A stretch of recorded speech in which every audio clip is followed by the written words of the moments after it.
नमस्कार साथियों की फैक्ट में आप सभी का स्वागत है। उम्मीद करता हूं कि आप सभी लोग बेहतर होंगे। सभी सनातनी और राष्ट्रवादी भाई बहनों से अपील रहेगी कि चैनल को सब्सक्राइब करिएगा, वीडियो को लाइक और अधिक से अधिक लोगों तक शेयर कर दीजिएगा। सुप्रीम कोर्ट ने तो इतिहास रच दिया है और सीजीआई सूर्यकांत और उनकी समझ और उनकी भारत को लेकर के जो समझ है, राजनीतिक हालात को लेकर के जो समझ है, भाई साहब सलूट है। जज होना चाहिए सुप्रीम कोर्ट में तो इसी तरीके से, और चीफ जस्टिस होना चाहिए तो एकदम परफेक्ट व्यक्ति है। नाम है chief justice of India Suryakant ji. Mamata Banerjee जो अपने आप को बहुत होशियार समझ रही थी, उनकी सारी होशियारी सुप्रीम कोर्ट ने निकाल दी है। और कल एक बहुत महत्वपूर्ण निर्णय और दे दिया सुप्रीम कोर्ट ने। तब मैं बता रहा हूं कि इतिहास रच दिया।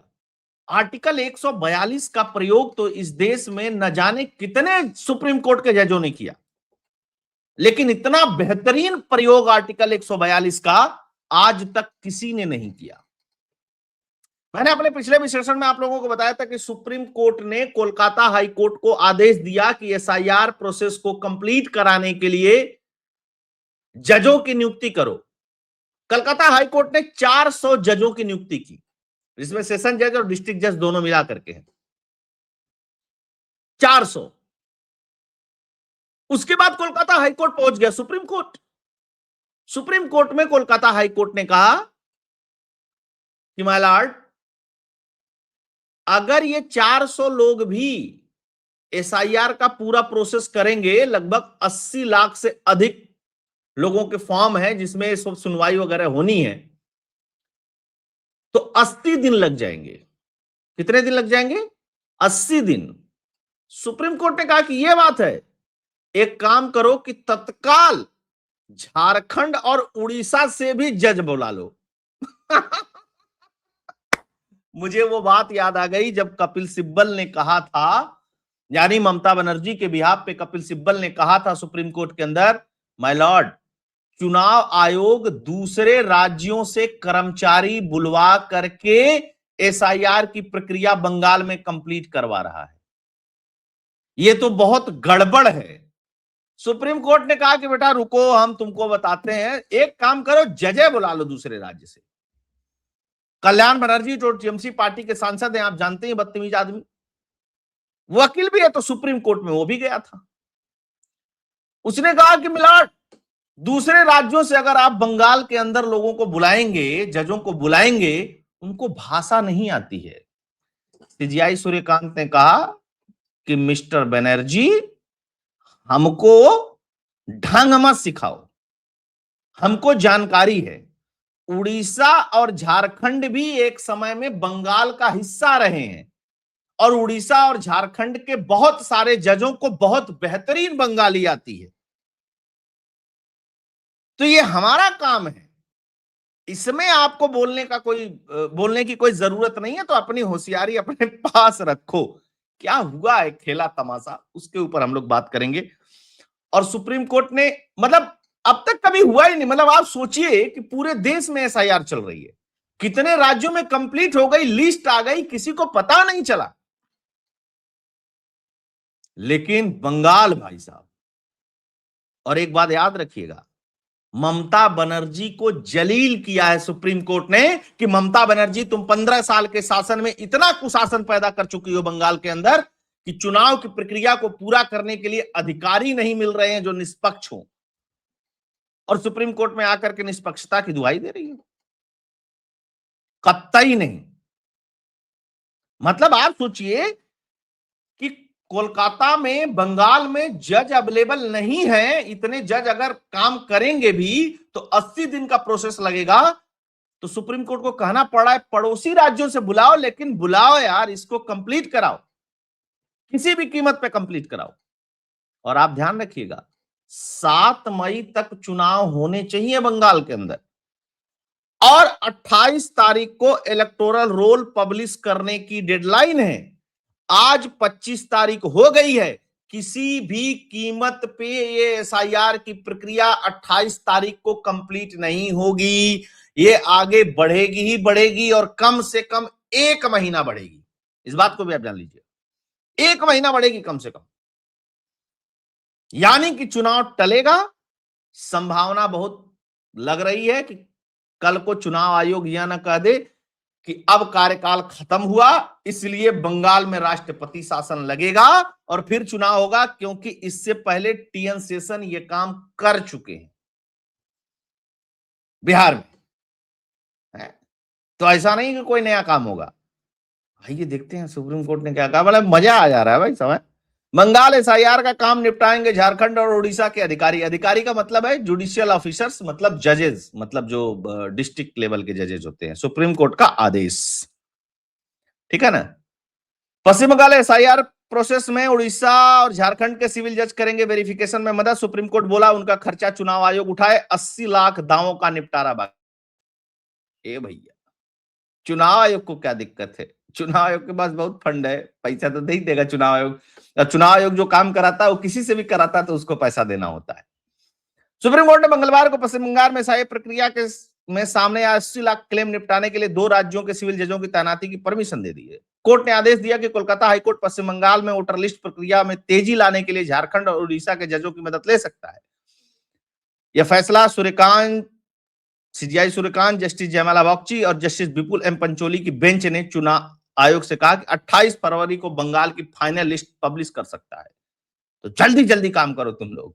नहीं पब्लिश नहीं होने वाली भाई साहब, टलेगा ही टलेगा। लेकिन एक चीज बहुत जबरदस्त हो गई, जो कपिल सिब्बल ने कहा कि आरओ और एआरओ ही फाइनल मोहर लगाएंगे सर। अच्छा देखिए, ये सब कितना ड्रामा कर रहे हैं सुप्रीम कोर्ट के अंदर। रोज अपनी चीजों से बदल जाते हैं। पहले कह रहे थे सर आरओ और एआरओ नहीं करने चाहिए, उससे ऊपर का अधिकारी करना चाहिए, ऐसे करना चाहिए, वैसे करना चाहिए। सुप्रीम कोर्ट ने कहा अधिकारी अवेलेबल करा दो, अधिकारी अवेलेबल नहीं करा पाए। अब कह रहे हैं कि आरओ एआरओ नहीं, आरओ एआरओ ही फाइनल करने चाहिए, भले ही स्क्रूटनी जज लोग करें। सुप्रीम कोर्ट ने कहा नहीं, जो स्क्रूटनी करेगा वही फाइनल करेगा। ये सोच रहे हैं कि आरओ और एआरओ के बदौलत हम कुछ खेला तमाशा कर लेंगे बंगाल में। ना, खेला तमाशा तो सुप्रीम कोर्ट ने कर दिया। ममता बनर्जी का हाथ दोनों बांध दिए और कहे कि चुपचाप पड़ी रहो, और ये अकड़ मत दिखाना कभी भी कोई भी राज्य सरकार कि चुनाव आयोग का काम चल रहा है, किसी संवैधानिक संस्था का काम चल रहा है और तुम अपने कर्मचारी नहीं दोगे तो वो काम पूरा नहीं होगा। दूसरे राज्यों से भी बुलाना पड़ेगा तो कर्मचारी आएंगे और उस काम को कंप्लीट कराएंगे। अभी तो ये जुडिशियल अधिकारी आ रहे हैं, अभी तो ये जजेज आ रहे हैं। हो सकता है कि कल के लिए सुप्रीम कोर्ट ये भी आदेश दे दे कि बगल के राज्यों से ए ग्रेड के अधिकारी लेके आओ। क्या कर लोगी फिर? या केंद्र सरकार को आदेश दे सकता है कि बंगाल कैडर में जो बंगाली भाषा जानते हैं, जो बंगला भाषा जानने वाले लोग हैं, उन अधिकारियों की भी नियुक्ति कर दो। सुप्रीम कोर्ट थोड़ा सा बच रहा है कि केंद्र के अधिकारियों की नियुक्ति करने की बात कर देंगे तो ममता बनर्जी कहेंगे खेला हो गया, खेला हो गया, हमारे साथ बहुत धोखा हो गया। तो मतलब स्मार्ट प्ले कहते हैं इसको, बहुत जबरदस्त। अच्छा, सीजीआई ने एक बात और कही। सीजीआई ने कहा कि अगर हाँ, कोलकाता हाईकोर्ट ने कहा था कि क्लेम निपटाने में 80 दिन लग सकते हैं, तो ये जजेस कर नहीं पाएंगे, तो फिर बुलाने की बात कर दी। प्रॉब्लम कहां आ रही है ये भी तो जानना जरूरी है ना कि एसआईआर प्रोसेस में समस्या कहां आ रही है। तो एसआईआर प्रोसेस में दोस्तों समस्या आ रही है कि माता और पिता के उम्र में अंतर जो है वो 15 साल का है, कहीं कहीं, कहीं कहीं वो 50 साल का है, कहीं कहीं वो 10 साल का है। मतलब ये कह दिया गया कि ये माता पिता हैं, इनकी उम्र 20 साल है और इनके जो बेटे हैं उनकी उम्र 10 साल है। मतलब कि वो जब पैदा हुआ तब इनके माता पिता की उम्र 10 साल थी, जबकि विवाह की उम्र 18 साल और 21 साल होती है। कैसे हो गया भाई? चुनाव आयोग ने हटाओ इनको, इनको पहले किनारे करो। खैर, अच्छा 50-50 साल का भी अंतर है, तो 50 साल का अंतर तो थोड़ा सा जस्टिफाई हो सकता है, लेकिन 10 साल वाला अंतर जस्टिफाई नहीं है। खैर, फाइनल और 28 तारीख को इसकी डेडलाइन की बात हो गई, पब्लिश करना है। सुप्रीम कोर्ट ने एक बात और कहा कि अगर यह प्रोसेस नहीं पूरा हो पाता है तो डेडलाइन आगे बढ़ा दी जाएगी, कोई दिक्कत नहीं। सुप्रीम कोर्ट ने एक और चीज कही चेतावनी देते हुए, रिवीजन का काम नहीं हुआ तो ममता सरकार अंजाम भुगतेगी। बंगाल में एसआईआर पर सुप्रीम कोर्ट ने इस्तेमाल किया सुपर पावर। सुपर पावर का मतलब आर्टिकल 142। पहली बार सही बने हैं। एक बात और कही सुप्रीम कोर्ट ने कि एसआईआर पूरा नहीं हुआ तो चुनाव नहीं करा पाएंगे। ममता बनर्जी सरकार को चेता दिया, भाई साहब चुनाव नहीं होगा बिना एसआईआर कंप्लीट हुए। अब आप बताइए कि ऐसा फैसला आपने इतिहास में कभी सुना है? कभी नहीं हुआ ही नहीं। और ये सब क्यों हुआ? ममता बनर्जी, कपिल सिब्बल, अभिषेक मनु सिंघवी, कल्याण बनर्जी, इन लोगों के जो वकील थे, इन लोगों ने सुप्रीम कोर्ट ने इतना ड्रामा किया कि किसी भी तरीके से चुनाव आयोग गिव अप कर दे और सुप्रीम कोर्ट आदेश दे दे कि आप लोग एसआईआर की प्रक्रिया बंगाल में रोक दीजिए। पहले चुनाव होगा बंगाल का, उसके बाद एसआईआर की प्रक्रिया होगी, पुराने ही इलेक्टोरल रोल पर चुनाव करा दिया जाए। सीआई ने कहा ना, अब तो सफाई होके रहेगी। और ममता की बेचैनी यही है कि भैया 50, 52, 58 लाख के तो पहले कट चुके हैं नाम, ये फंसे हुए हैं 80 लाख और हैं। अगर इनके भी नाम कट गए तो फिर बहुत दिक्कत हो जाएगी। और ये वो वोटर हैं जो 10 साल और 50 साल का अंतर, आप समझ रहे हैं ना कहां से आ रहे हैं निकल करके। ये वो वोटर हैं कि एसआईआर की प्रक्रिया में फर्जी मां बाप बना दिए गए हैं, फर्जी मां बाप, और उसी की जांच करेंगे ये अधिकारी।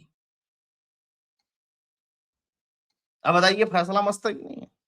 एक चीज और ध्यान रखिएगा, अब मुझे नहीं लगता कि मई में चुनाव होने जा रहा है बंगाल का, भाई साहब ना ना, हो ही नहीं सकता जैसे प्रोसेस चल रहा है। अब आप मान लीजिए फरवरी तो खत्म हो गई, मार्च और अप्रैल 60 दिन का टाइम मिलेगा। अगर हो भी जाता है सब कुछ फाइनल तो आपत्ति दावे अभी और आएंगे, तो कहां से चुनाव करा लोगे? 45 दिन का तो टाइम दोगे ना कम से कम आचार संहिता लागू करने के लिए।